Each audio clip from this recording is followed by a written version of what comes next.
स्वागत है आप सभी का और सीधे रुख करेंगे प्रधानमंत्री नरेंद्र मोदी के मन की बात का। करते हुए अपने रोजमर्रा के काम भी कर रहे हैं।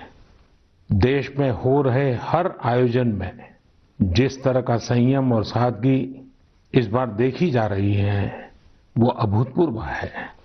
गणेशोत्सव भी कहीं ऑनलाइन मनाया जा रहा है तो ज्यादातर जगहों पर इस बार इको फ्रेंडली गणेश जी की प्रतिमा स्थापित की गई है। साथियों, हम बहुत बारीकी से अगर देखेंगे तो एक बात अवश्य हमारे ध्यान में आएगी। हमारे पर्व और पर्यावरण, इन दोनों के बीच एक बहुत गहरा नाता रहा है। जहां एक और हमारे पर्वों में पर्यावरण और प्रकृति के साथ सहजीवन का संदेश छिपा होता है, तो दूसरी ओर कई सारे पर्व प्रकृति की रक्षा के लिए ही मनाए जाते हैं।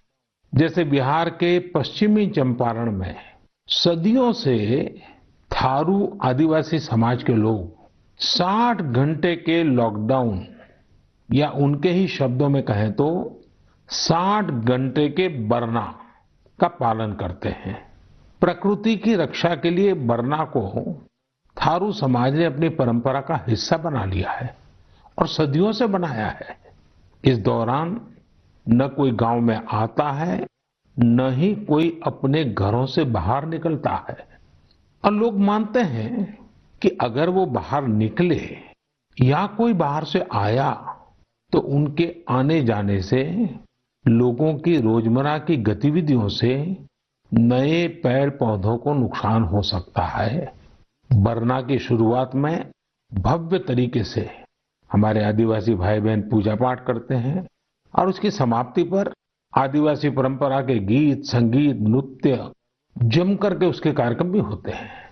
साथियों, इन दिनों ओणम का पर्व भी धूमधाम से मनाया जा रहा है। ये पर्व चिनगम महीने में आता है। इस दौरान लोग कुछ नया खरीदते हैं, अपने घरों को सजाते हैं, पुक्लम बनाते हैं, ओणम सादिया का आनंद लेते हैं। तरह तरह के खेल और प्रतियोगिताएं भी होती हैं। ओणम की धूम तो आज दूर सुदूर विदेशों तक पहुंची हुई है। अमेरिका हो, यूरोप हो या खाड़ी देश हो, ओणम का उल्लास आपको हर कहीं मिल जाएगा। ओणम एक इंटरनेशनल फेस्टिवल बनता जा रहा है। साथियों, ओणम हमारी कृषि से जुड़ा हुआ पर्व है। ये हमारी ग्रामीण अर्थव्यवस्था के लिए भी एक नई शुरुआत का समय होता है। किसानों की शक्ति से ही तो हमारा जीवन, हमारा समाज चलता है। हमारे पर्व किसानों के परिश्रम से ही रंग बिरंगे बनते हैं। हमारे अन्नदाता को, किसानों की जीवनदायिनी शक्ति को वेदों में भी बहुत गौरवपूर्ण रूप से नमन किया गया है।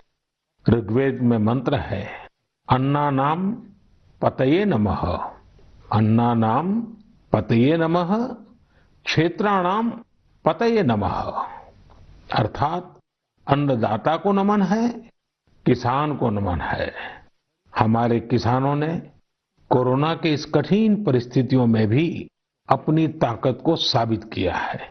हमारे देश में इस बार खरीफ की फसल की बुआई पिछले साल के मुकाबले 7% ज्यादा हुई है। धान की रुपाई इस बार लगभग 10%, दालें लगभग 5%, मोटे अनाज, कोर्स सीरियल्स लगभग 3%, ऑयल सीड्स लगभग 13%, कपास लगभग 3% ज्यादा बोई गई है। मैं इसके लिए देश के किसानों को बधाई देता हूं, उनके परिश्रम को नमन करता हूं। मेरे प्यारे देशवासियों, कोरोना के इस कालखंड में देश कई मोर्चों पर एक साथ लड़ रहा है, लेकिन इसके साथ साथ कई बार मन में ये भी सवाल आता रहा कि इतने लंबे समय तक घरों में रहने के कारण मेरे छोटे छोटे बाल मित्रों का समय कैसे बीतता होगा।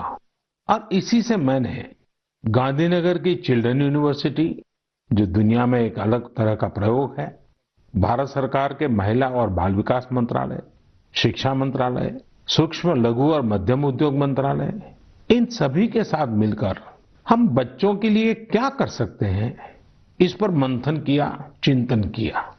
मेरे लिए ये बहुत सुखद था, लाभकारी भी था, क्योंकि एक प्रकार से ये मेरे लिए भी कुछ नया जानने का, नया सीखने का अवसर बन गया।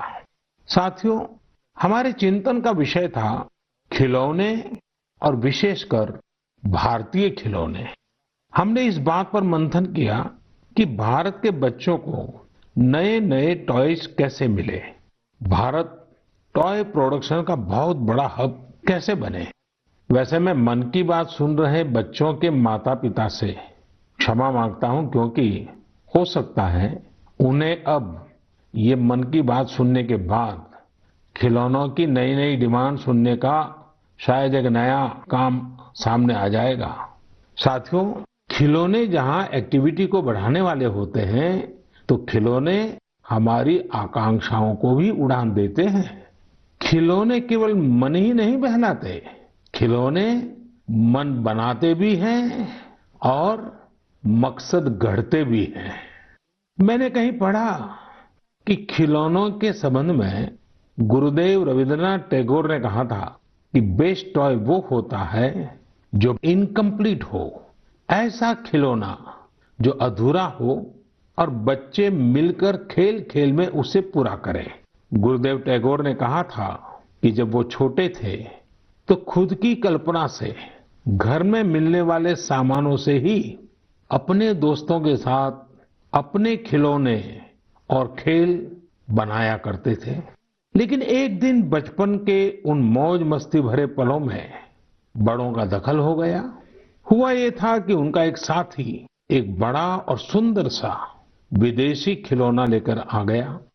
खिलौनों को लेकर इतराते हुए अब सब साथी का ध्यान खेल से ज्यादा खिलौने पर रह गया। हर किसी के आकर्षण का केंद्र खेल नहीं रहा, खिलौना बन गया। जो बच्चा कल तक सबके साथ खेलता था, सबके साथ रहता था, घुल मिल जाता था, खेल में डूब जाता था, वो अब दूर रहने लगा। एक तरह से बाकी बच्चों से भेद का भाव उसके मन में बैठ गया।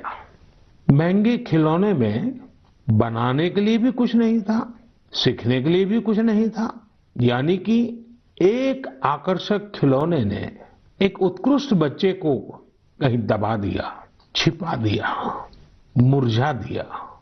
इस खिलौने ने धन का, संपत्ति का, जरा बड़प्पन का प्रदर्शन कर लिया, लेकिन उस बच्चे की क्रिएटिव स्पिरिट को बढ़ने और संवरने से रोक दिया। खिलौना तो आ गया, पर खेल खत्म हो गया और बच्चे का खिलना भी खो गया। इसलिए गुरुदेव कहते थे कि खिलौने ऐसे होने चाहिए जो बच्चे के बचपन को बाहर लाएं, उसकी क्रिएटिविटी को सामने लाएं। बच्चों के जीवन के अलग अलग पहलू पर खिलौनों का जो प्रभाव है, इस पर राष्ट्रीय शिक्षा नीति में भी बहुत ध्यान दिया गया है।